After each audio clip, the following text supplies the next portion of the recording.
Topic है बिल्कुल, सही ना। बेंजाइन हमने खत्म कर लिया था, बस कुछ मैं इसकी एग्जांपल्स दे रहा हूँ, कुछ रिएक्शंस दे रहा हूँ। इसके अलावा अभी मैं थोड़े से कन्वर्जन कराऊंगा तुम्हें। ये कि बस टॉपिक हमें खत्म करना था, इससे स्टार्ट कर रहे हैं हम, सही ना। लास्ट टॉपिक है जीओसी का बेंजाइन, इसकी कुछ रिएक्शन करनी है। बेंजाइन हम खत्म कर चुके हैं, मैं सिर्फ इसकी रिएक्शंस बता रहा हूँ तुम्हें, बेंजाइन की रिएक्शंस, सही ना।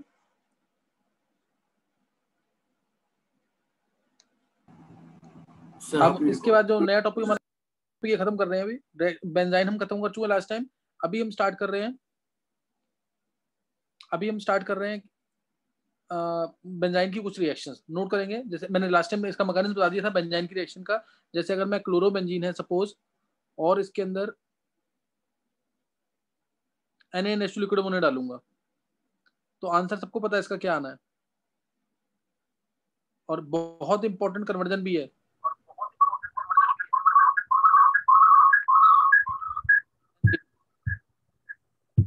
क्या बन जाएगा इससे? एनिलीन बन जाएगा। Clear, aniline will be form, aniline बनेगा इसमें। इसका मैकेनिज्म मैंने बता दिया है। इसमें NH2 माइनस डालते ही, मैं थोड़ा फास्ट बता रहा हूँ क्योंकि मैकेनिज्म हो चुका है ये।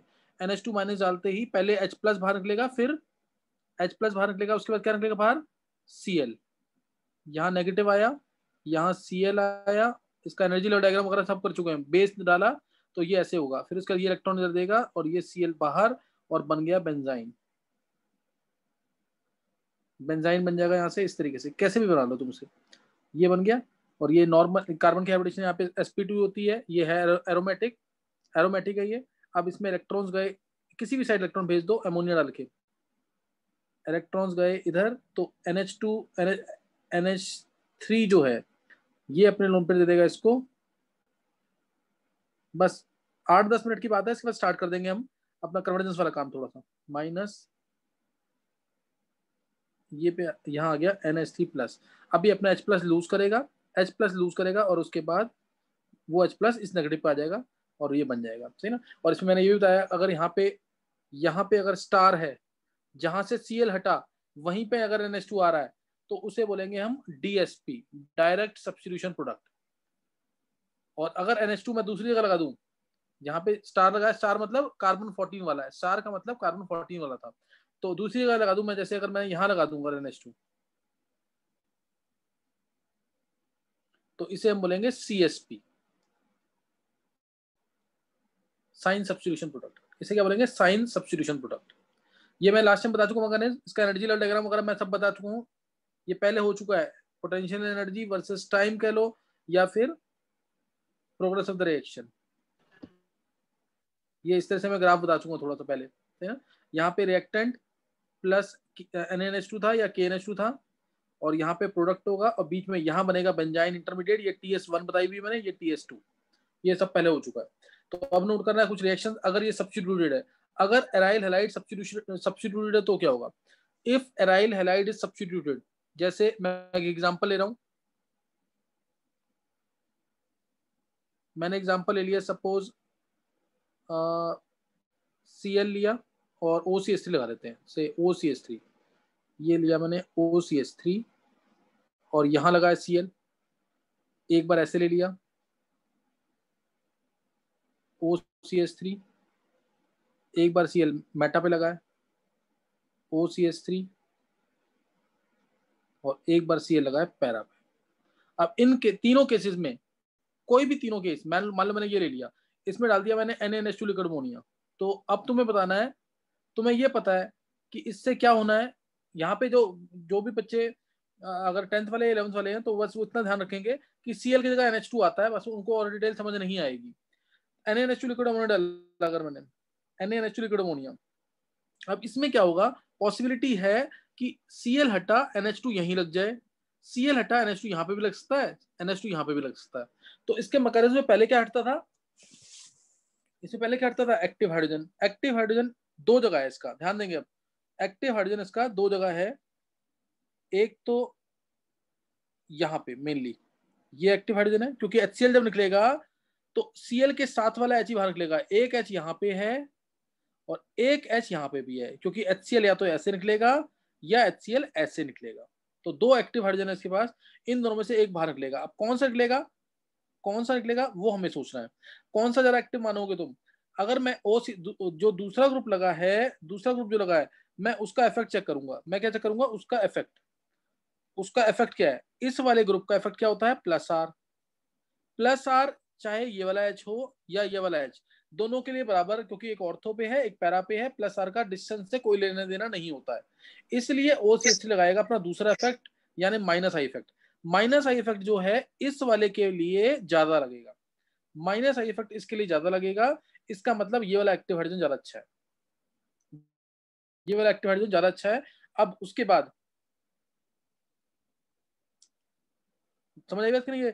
देखो मैं दोबारा बता रहा हूँ तुम्हें, इसमें HCl या तो ऐसे बाहर निकलना था, HCl या तो ऐसे बाहर निकलता, या HCl इधर से बाहर निकलता। यही दो हाइड्रोजन में चेक करने हैं। तो ये वाला हाइड्रोजन अगर मैं बाहर निकालता हूँ तो उसके लिए इस ग्रुप का इफेक्ट लगता है प्लस आर, पहला इफेक्ट इसका प्लस आर।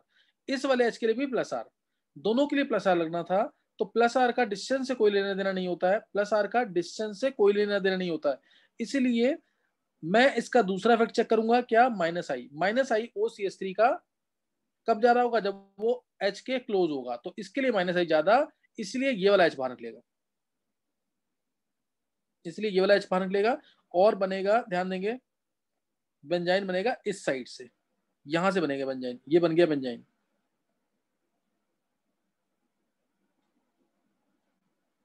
ये मैंने बहुत प्रॉपर तरीके से एक्सप्लेन कर दिया है। अब उसके बाद अब NH3 माइनस NH3 अटैक करेगा, NH2 हमें लगाना है बस। अब हमें NH2 लगाना है, मैं डायरेक्ट बता रहा हूँ उसका आंसर। अब NH2 जो लगाना है, ध्यान देंगे, अब जो NH2 लगाना है वो NH2 OCH3 ग्रुप का इफेक्ट सोचो क्या था? OCH3 का इफेक्ट क्या था, याद है किसी को? ऑर्थो पैरा डायरेक्टिंग है कि मेटा डायरेक्टिंग है? ये सब बना रहे हैं स्ट्रक्चर्स, सब बच्चे स्ट्रक्चर्स बना रहे हैं। तुम सिंपल बताओगे OCH3 का डायरेक्टिव इन्फ्लुएंस क्या है, ऑर्थो पैरा की मेटा? ऑर्थोपैरा। Ortho para. किसने बोला है? प्रथम? कुणाल। कुणाल? अच्छा कुणाल तू अभी रहने दिया, अगर कुणाल 11th वाला बोलने दे, 11th वाला को। OCH3 का ग्रुप का इफेक्ट जो है वो है ऑर्थोपैरा, लेकिन वो किसके लिए था ऑर्थोपैरा? फॉर इलेक्ट्रोफाइल, जब कोई पॉजिटिव रेजेंट अटैक करता है। अभी जो अटैक करना है, किसको अटैक करना है? न्यूक्लियोफाइल यानी NH3 को। इसलिए ये अटैक करेगा मेटा पोजीशन पे। आंसर आएगा DSP, ये आंसर है इसलिए इसका, ये आएगा NH2। यही बस हमें पता लगाना था, NH2 Cl की जगह ये आना है कि Cl के साथ वाले कार्बन पे आना है। ये किसी को समझ आया कि नहीं? है ऐसे ही। मैं दूसरा एग्जांपल ले लेता हूँ इधर, दूसरा एग्जांपल लेता हूँ मैं। दूसरा एग्जांपल लिया ऑर्थो वाले का, इसका, इस एक का मैंने आंसर बता दिया, दूसरे का चेक करेंगे। दूसरा चेक करा मैं ऑर्थो वाला।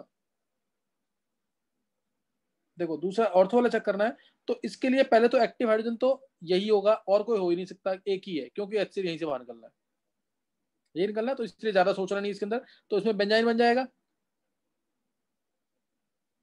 और ये जो बना है इधर DSP है, ये दिमाग में रखना। और अगर कोई पूछता टोटल प्रोडक्ट्स कितने मिलेंगे, तो बोलोगे तुम टोटल प्रोडक्ट्स बताओ इसमें कितने मिलेंगे, कोई भी तुम्हें से टोटल प्रोडक्ट्स कितने मिलेंगे इसके अंदर, सोच के बताओ, ये ऑब्जेक्टिव क्वेश्चन है।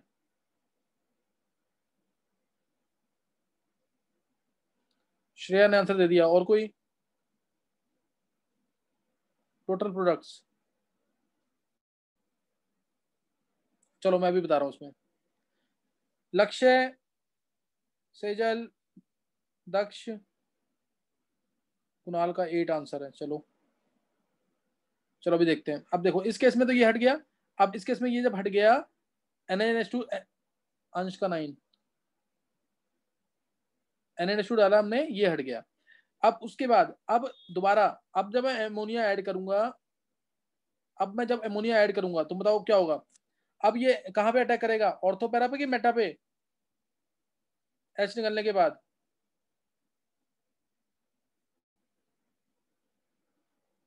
कहां अटैक करेगा, बोलो जल्दी। इसमें सोचना थोड़ी है, और इसका डायरेक्ट इन्फ्लुएंस क्या होता है OCH3 का? इसका डायरेक्ट इन्फ्लुएंस है ऑर्थोपैरा, सबने पढ़ा हुआ ये। लेकिन यहाँ पे न्यूक्लियोफाइल अटैक कर रहा है, इसलिए मेटा पे अटैक करेगा, सोचना नहीं है इसमें, आंसर ये आ गया। तो इसमें CSP मिला, DSP मिला, CSP, cine substitution product, CINE, cine substitution product. Reason, क्योंकि जहां पे Cl है वहां पे NH2 नहीं आया, इसलिए इसे बोलेंगे साइन सब्स्टिट्यूशन प्रोडक्ट। इसमें कितने प्रोडक्ट्स मिलेंगे कोई पूछेगा तो तुम बोलोगे 2। ध्यान देना, क्योंकि एक तो परसेंट चांस यहाँ पे भी है ना कि NH2 यहाँ पे भी अटैक कर सकता था, और यहाँ पे भी। इसमें 2। इसमें कितने मिलेंगे? जब Cl मेटा पे था, इसमें मिलेंगे 3। रीजन, बेंजाइन यहाँ पे तो बना ही है, लेकिन बेंजाइन के बनने के चांसेस तो यहाँ पे भी है ना, यहाँ पे। इसलिए इसमें 3 प्रोडक्ट मिलेंगे, ऑर्थो वाला भी, मेटा वाला भी और पैरा वाला भी, तीनों प्रोडक्ट मिलेंगे इसके अंदर। ध्यान रखना इसके अंदर तीनों प्रोडक्ट मिलेंगे, ऑर्थो पे भी, मेटा पे भी, पैरा पे भी। तो एक बार चेक करेंगे और एक बार पैरा वाले का आंसर खुद निकालो जल्दी से। अच्छा, हाँ,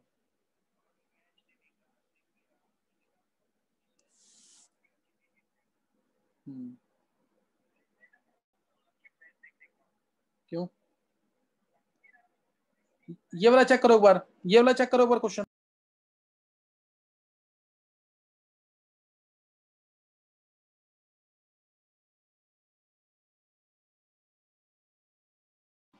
सर इसमें भी सेम प्रोडक्ट मिलेगा? एक बार कुणाल, कुणाल एक बार ट्राई कर इसको। यस सर, सेम मिलेगा।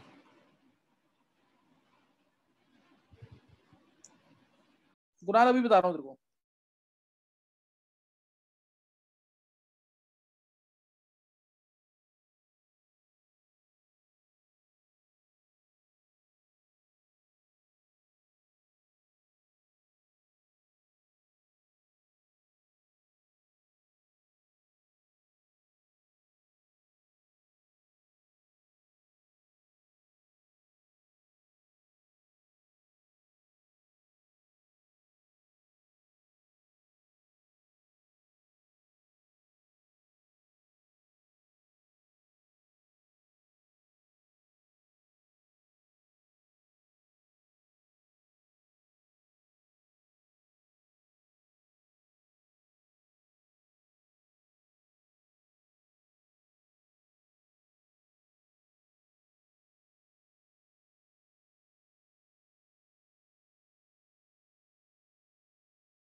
Okay.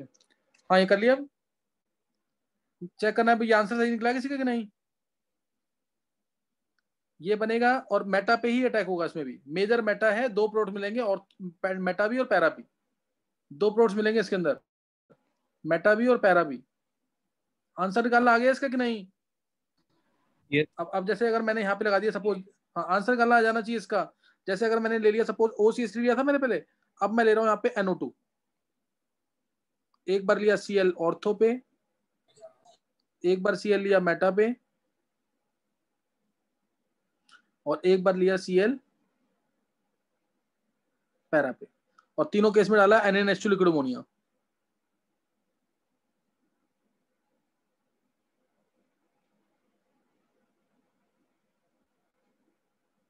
लिक्विड अमोनिया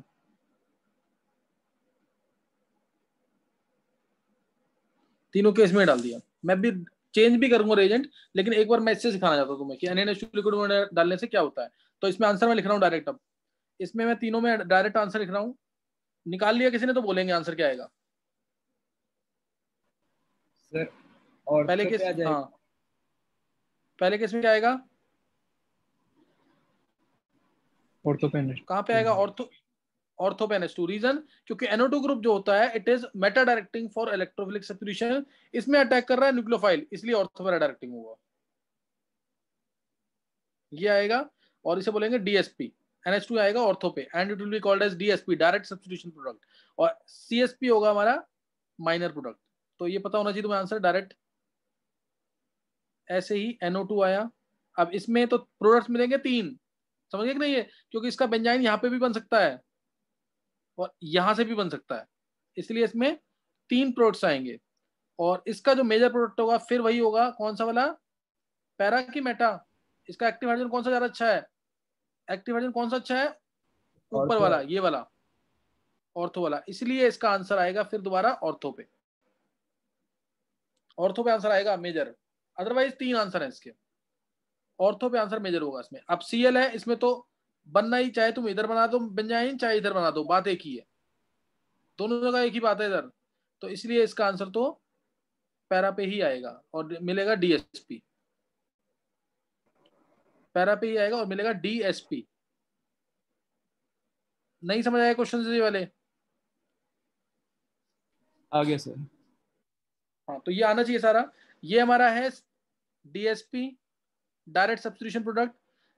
यहाँ पे आएगा CSP, cine substitution product. 3 product मिलेंगे टोटल। वैसे मैं मेजर बता रहा हूँ सिर्फ, इसमें आया DSP, direct substitution product.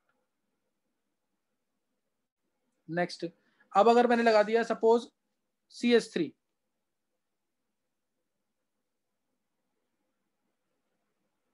Cl, CS3, Cl, CS3, Cl, same NaNH2 liquid ammonia.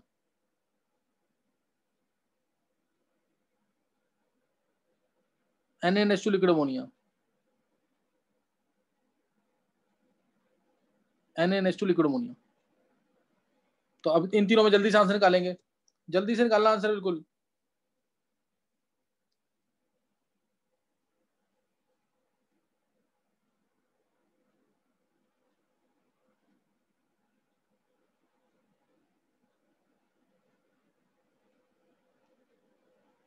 अभी देखते हैं।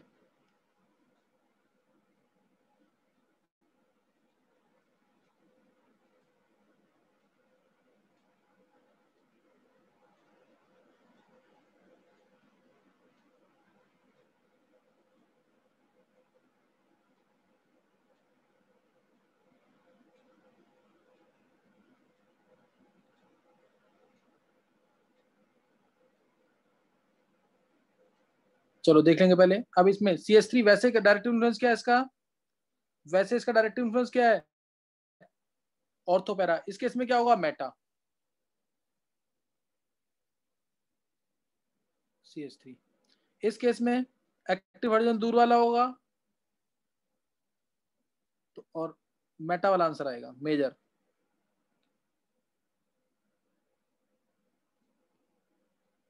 मेजर आंसर आएगा मेटा वाला। नहीं मेटा नहीं, हाँ मेटा वाला आएगा, मैंने पैरा बना दिया। इस केस में ऐसे ही ये बाहर और आंसर आ जाएगा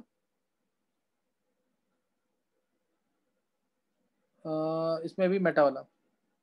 तो तीनों केस में मेटा आएगा। किसी पहले वाले केस में CSP, दूसरे में DSP, 3 प्रोडक्ट्स मिलेंगे, तीसरे में CSP, साइन सब्स्टिट्यूशन प्रोडक्ट। जहां पे Cl है वहीं पे अगर NH2 आ रहा है तो DSP, नहीं तो ये आंसर आएगा। मेटा पे 3 प्रोडक्ट मिलेंगे, बाकी सब में 2-2 मिलेंगे। नेक्स्ट, इसमें सोच के आंसर देना क्या आएगा। मान लो अगर बेंजाइन बना हुआ है, ये बेंजाइन बन गया। बेंजाइन कैसे बना होगा, बेस डाला होगा। अगर बेस डाला होगा, या चलो चलो बेंजाइन तो बन ही जाएगा, कैसे बनेगा फिर भी मैं एक बार लिख देता हूँ ताकि तुम्हें रिएक्शंस और ढंग से क्लियर हो जाए। मान लो Cl डाला हुआ है, मैंने पहले डाला इसके अंदर NaNH2 लिक्विड अमोनिया। इसका आंसर सबको रटा होना चाहिए। क्या मिलता है इसमें, क्या मिलेगा इसमें, एनिलिन। ये पता क्या, एनिलीन। हाँ एनिलीन बन जाएगा, ये सबको पता है ना ये वाली चीज। अब मैं ना एक बार बेंजाइन लेके कर रहा हूँ उस क्वेश्चन को। जैसे सपोज बेंजाइन है तुम्हारे पास ऑलरेडी, बेस डाल के तुमने कैसे भी करके बेंजाइन बना दिया है। अब इसमें अगर मैं डालता हूँ, ध्यान देना, ये आगे जाके कहीं बहुत जगह यूज होगा, इसीलिए इंपॉर्टेंट है ये। मैंने डाल दिया इसके अंदर RNH2, बताओ क्या मिलेगा इसमें। मैंने इसमें डाल दिया एक बार से PHLi, ये बहुत यूज होगा RLi करके, एल्काइल लिथियम। PHLi डाल दिया तो क्या होगा, मैंने डाल दिया इसके अंदर से PHLi डाल दिया ना, PHLi, और आगे एक रिएक्शन और होती है इसकी, वो भी डाल दिया, CO2H+, CO2H+, कॉमा CO2H+, और मैंने डाल दिया से PH3CH, PH3CH। पहले के इसमें आंसर क्या आएगा, RNH2 का मतलब H+ है और RNH-, तो इसलिए इसका आंसर आ जाएगा NHR। NHR clear, NHR। और PHLi डाला तो PH- होता है, Li+ होता है, PH- Li+, किसी भी एक साइड इलेक्ट्रॉन भेज दो। मान लो मैंने इलेक्ट्रॉन भेज दिए इधर, तो यहाँ पे आ जाएगा Li, ऊपर आ जाएगा PH, ऊपर आ गया PH, यहाँ आ गया Li, यहाँ Li आ गया। अब CO2 डाला ना, ध्यान देना CO2 कैसे काम करेगा। ये आगे ना एक नेम रिएक्शन भी है, कोल्ब्स रिएक्शन, उसमें भी बताऊंगा मैं। CO2 डाला तो CO2 सपोज ऐसे है, लीनियर शेप होगा। अब इलेक्ट्रॉन गए इधर, इलेक्ट्रॉन इधर गए तो C+ आ गया, यहाँ पे क्या है Li+ है, और यहाँ में माइनस है, तो माइनस पे ये C+ अटैक कर देगा, ये अटैक करेगा, और O- के साथ Li+ जुड़ जाएगा, और ये आएगा फाइनल आंसर। पीएच तो है ही यहाँ पे, यहाँ आएगा COOLi, C और H+ डाला था मैंने साथ में, तो COOH बन जाएगा।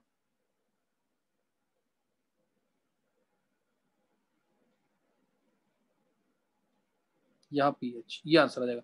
और PH3CH में H+ और PH3C-, तो उसको भी जोड़ दो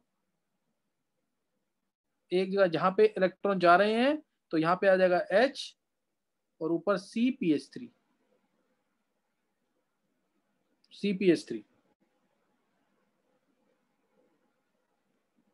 समझ गए कि नहीं है। तो बेंजाइन इस तरह से काम करेगा, सही ना, बेंजाइन इस तरह। ये रिएक्शन बहुत इंपॉर्टेंट है, PHLi वाली, ये बहुत बार यूज करूंगा मैं, तो इसको ध्यान रखना है, PHLi वाली रिएक्शन, सही ना, PHLi, इस रिएक्शन को यूज करेंगे काफी बार, तो उसको ध्यान रखना इस चीज को।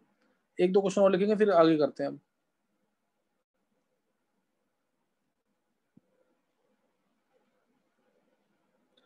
जैसे इसमें क्या होगा,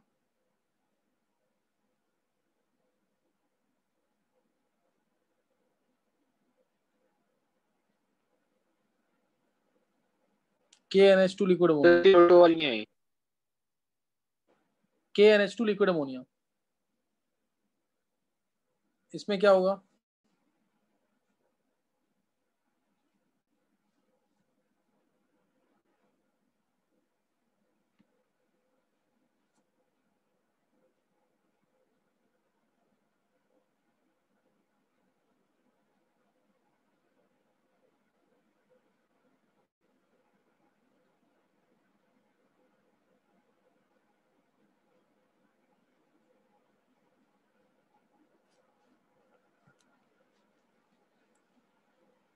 KNH2 लिक्विड अमोनिया, इसमें क्या होगा, इसके इसमें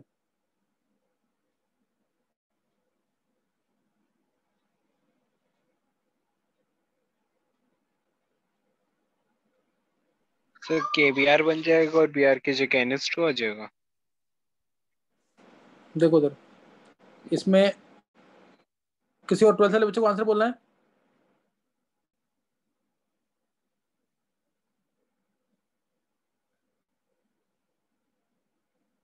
12th वाले बच्चे को किसी को आंसर बोलना है। दक्ष बोल आंसर क्या आएगा इसमें?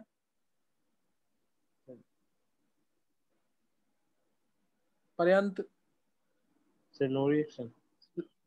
हाँ नो रिएक्शन। सोचना नहीं, इतना लंबा क्यों टाइम लगाते हो तुम लोग? No reaction. 12th वाले 4-5 बच्चों ने आंसर भेज दिया। अब नो रिएक्शन क्योंकि एक्टिव हाइड्रोजन नहीं है कोई भी। सही ना, कोई भी एक्टिव हाइड्रोजन नहीं है। यहाँ पे एच होना चाहिए, बी आर के साथ में एच होना चाहिए, एच है ही नहीं, एमी ग्रुप है, इसलिए नो रिएक्शन। तो एक बार और देख लेते हैं, एक ये वाला क्वेश्चन और करते हैं लास्ट इसका, फिर आगे हम अपना कन्वर्जेंस करेंगे। एक क्वेश्चन और करेंगे बस इसमें, फिर हमारा बेंजाइन खत्म हो जाएगा।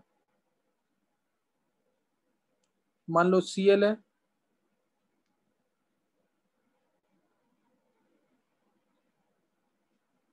Cn, ध्यान से करना क्वेश्चन, और इसमें डाल दिया मैंने NaNH2 लिक्विड अमोनिया।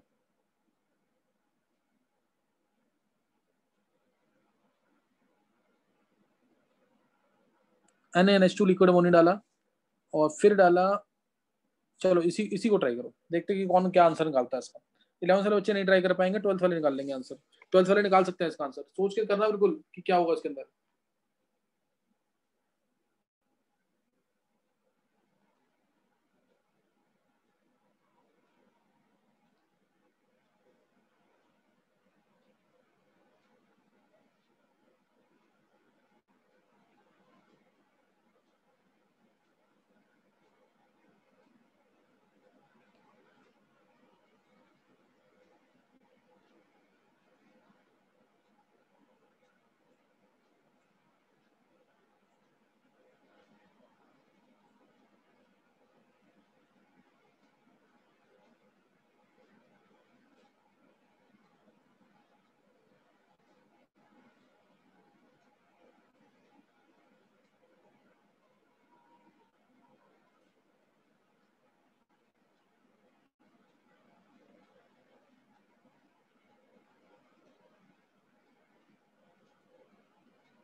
चलो देखेंगे आंसर एक बार।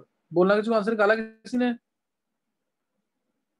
मैं इसमें डायरेक्ट कर रहा हूँ। बेस डाला है, बेस डाला है तो एक्टिव हाइड्रोजन को ढूंढेगा, एक्टिव हाइड्रोजन को ढूंढेगा। एक तो ये रहा एक्टिव हाइड्रोजन, ध्यान देंगे HCl बाहर, ये एक तो यहाँ बेंजाइन बनेगा, और दूसरा एक्टिव हाइड्रोजन कौन सा है? यहाँ ये वाला। This is also very active hydrogen. Reason मान लो, मैं एक सिंपल सा रीजन दे रहा हूँ तुम्हें। CH3CHO में एक्टिव था, ऐसे ही CH3CN है। जब यहाँ से H हटेगा, CH3CN है ना, जब इसका H हटेगा यहाँ से, ऐसे ये H हट गया, H हटने के बाद बनेगा CH2-CN, और ये है रेजोनेंस स्टेबलाइज्ड, है कि नहीं ये? तो सेम ऊपर वाला केस है। इसीलिए जो भी CN के साथ CHO, CN है उसके साथ CHO, या सॉरी CN के साथ H, CN के साथ H, CHO के साथ H, या कोई भी ग्रुप ले लो उसमें, COCH3 के साथ H, कोई भी यहाँ पे H जो होगा वो एक्टिव हाइड्रोजन होगा। वो क्या होगा? एक्टिव हाइड्रोजन, ठीक है ना। COOR आ जाए, COOR के साथ H, SO2OH के साथ H, कोई भी साथ वाला ग्रुप क्या होगा? एक्टिव, क्योंकि इसके हटने के बाद क्या होगा? इस CN में रेजोनेंस हो जाएगी ऐसे। इसीलिए ये भी एक्टिव हाइड्रोजन मानते हैं। CHO और CN कॉमनली यूज होते हैं, CHO और CN कॉमनली यूज होंगे, इनके साथ वाला H क्या होगा? एक्टिव, क्योंकि H हटने के बाद रेजोनेंस हो रही है इसमें। तो ये चीज ध्यान रखना इसके अंदर, इसलिए इसको नेगेटिव मान लिया मैंने, ये नेगेटिव आ जाएगा, सही ना, और इसको ये नेगेटिव आ जाएगा, और ऊपर HCl बाहर, तो ये बनेगा यहाँ पे बेंजाइन की फॉर्म। और ये मैं कर रहा हूँ ये वाला,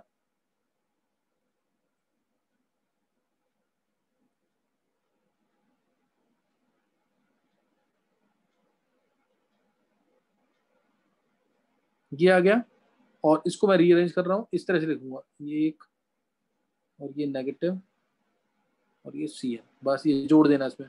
अब ये इलेक्ट्रॉन जाएंगे इधर, यहाँ पे आएगा पॉजिटिव,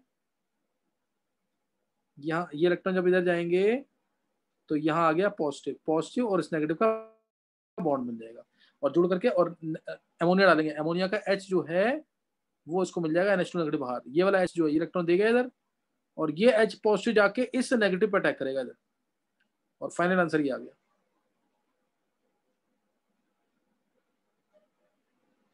ये जुड़ गया, ये सी है, ये जुड़ जाएगा। ये फाइनल आंसर है इसका। किसी ने निकाला तो सही है 12th वाले बच्चों में से? 12th वाले बच्चों में किसी ने निकला तो सही है?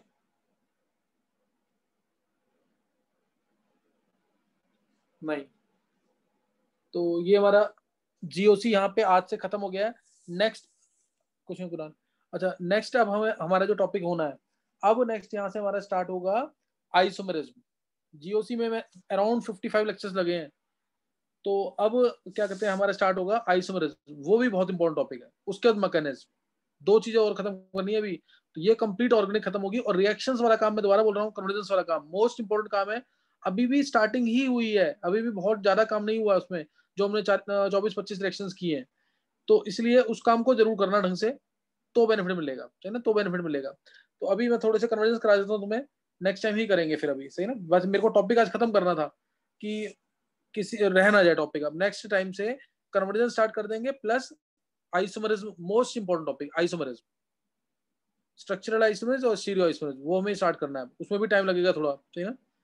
तो ये हमने लगभग 35 आवर्स के आसपास खत्म किया है इसके अंदर जीओसी को। चलो नेक्स्ट, अब मैं कन्वर्जन लास्ट क्या ली थी, किसी को याद है? सर बोलो सर एक बार लास्ट स्लाइड हो। एक मुझे बस।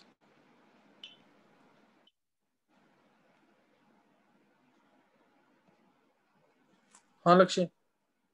सर इसे मैंने सी ट्रिपल बॉन्ड एंड के मतलब एक बॉन्ड को शिफ्ट कर दिया था और फिर 6 की रिंग बनाई थी, तो गलत हो नहीं नहीं जाएगा? नहीं मत क्या, हाँ बिल्कुल गलत होगा। वो सिर्फ कार्बो के टाइम में होती है ना शिफ्टिंग, तो शिफ्टिंग कभी नहीं करेंगे इस टाइप से।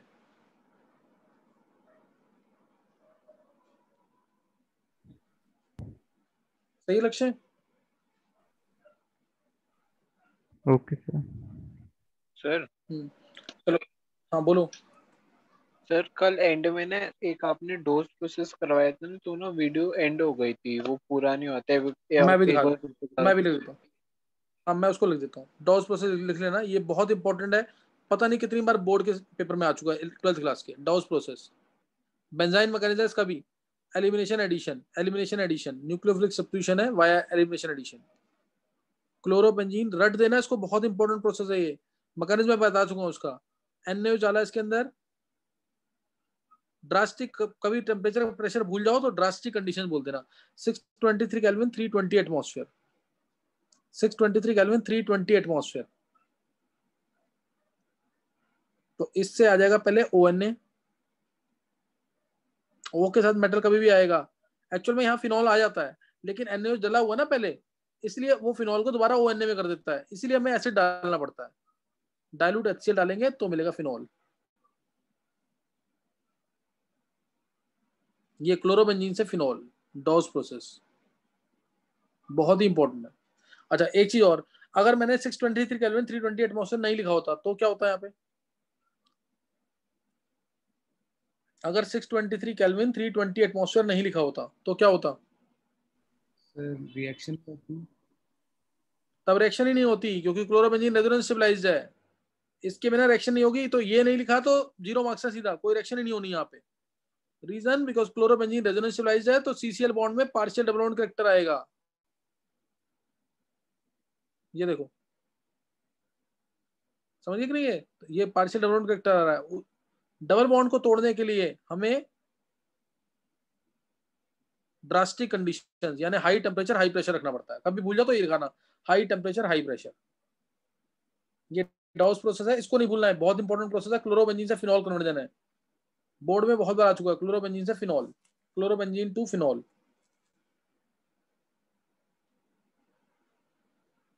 तो ये ध्यान रखना इसके अंदर।